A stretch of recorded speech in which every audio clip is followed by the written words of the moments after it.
Para começar, a gente tem uma história que é, no mínimo, desconcertante. Uma história sobre dinheiro e inteligência que meio que vira de cabeça para baixo tudo que a gente acha que sabe sobre sucesso financeiro. Então imagina só, o nosso primeiro personagem aqui é um verdadeiro gênio da tecnologia. Um daqueles caras que ajudou a criar a internet que a gente usa hoje. Brilhante, sabe? E podre de rico. Só que apesar de toda essa genialidade, a relação dele com o dinheiro, nossa, era uma mistura de insegurança com uma inconsequência quase infantil. O jeito dele agir era, para dizer o mínimo, bizarro. Ele andava por aí com maços de dinheiro só para mostrar, sabe? Mas a história mais surreal. Um dia, ele simplesmente mandou um assistente comprar milhares de dólares em moedas de ouro. E para quê? Para ele e os amigos ficarem num pier, jogando as moedas no Oceano Pacífico, como se fossem pedrinhas, pura diversão. Tem outra história. Ele quebrou uma luminária de $500 num hotel. Quando o gerente veio cobrar, o executivo se sentiu insultado. Insultado pelo valor ser tão baixo. Ele simplesmente sacou $5.000 em notas, jogou no gerente e disse exatamente isso que está na tela. Bom, e como era de se esperar, né? Esse tipo de atitude não se sustenta. Não demorou muito e a notícia veio. O gênio da tecnologia faliu. Perdeu absolutamente tudo. E aí que a gente se pergunta, o que de fato constrói e, mais importante, mantém a riqueza? Para a gente entender isso melhor, vamos dar uma olhada em duas histórias da vida real que são um exemplo perfeito desse paradoxo. Olha só que interessante, de um lado a gente tem Richard Fusconi, cara formado em Harvard, executivo de um banco gigante, tão bem sucedido que se aposentou com 40 anos. E do outro lado, Ronald Read, um faxineiro e frentista que passou a vida inteira em empregos super humildes. E esse número aí na tela, $8 milhões. Esse era o patrimônio do Ronald Read, o faxineiro, quando ele morreu aos 92 anos. Ninguém da vida dele imaginava uma coisa dessas. E aí fica a pergunta, qual era o segredo dele? A resposta, nenhum. A estratégia era de uma simplicidade que chega a ser chocante. Ele economizava o pouquinho que dava, investia em ações de empresas grandes e sólidas e, o mais importante de tudo, teve uma paciência de monge. Deixou o dinheiro lá, rendendo por décadas e décadas.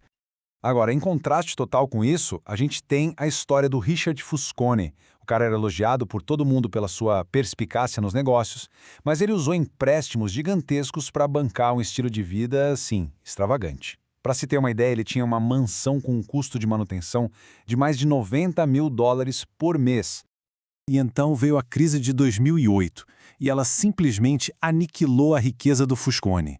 Com dívidas enormes e os investimentos dele sem liquidez, não teve jeito, ele declarou falência. A mansão espetacular dele foi vendida por uma fração do valor real. E aqui está a diferença crucial.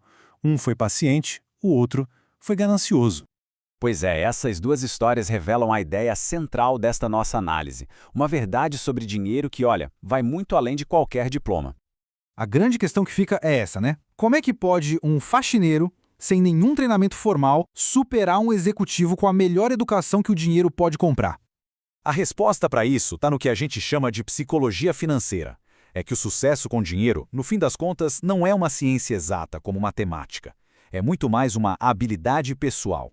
E nesse jogo, o comportamento, coisas como paciência, controle da ganância, disciplina, importa muito, mas muito mais do que inteligência ou um diploma chique na parede. E essa imagem ilustra essa diferença de um jeito genial. Muitas vezes a gente trata finanças como se fosse física, né? Cheia de regras e fórmulas rígidas. Mas a verdade é que finanças se parece muito mais com psicologia. É um campo guiado por emoções, por nuances, por comportamentos humanos que nem sempre são lógicos. Isso nos leva a um ponto super importante. Por que será que uma decisão financeira que parece uma loucura para uma pessoa pode fazer todo sentido para outra?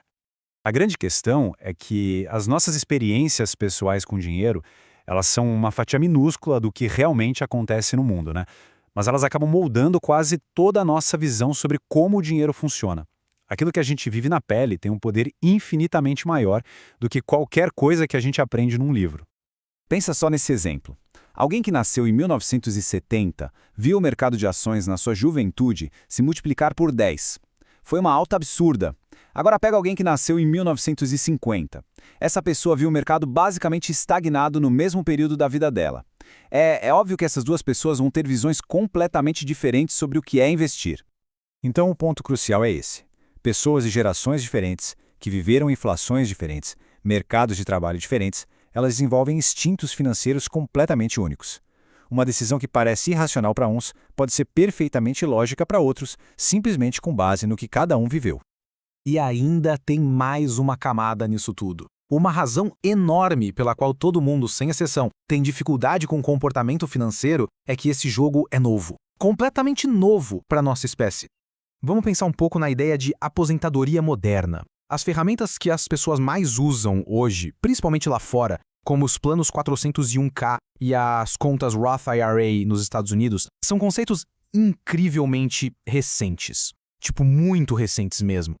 A analogia aqui é perfeita. Se a aposentadoria moderna fosse uma pessoa, ela mal teria idade para beber. Isso quer dizer que, no fundo, somos todos iniciantes nesse jogo. Estamos tentando navegar num sistema super complexo com quase nenhuma experiência histórica para guiar a gente. Não tivemos séculos para adaptar nossos instintos a essa nova realidade.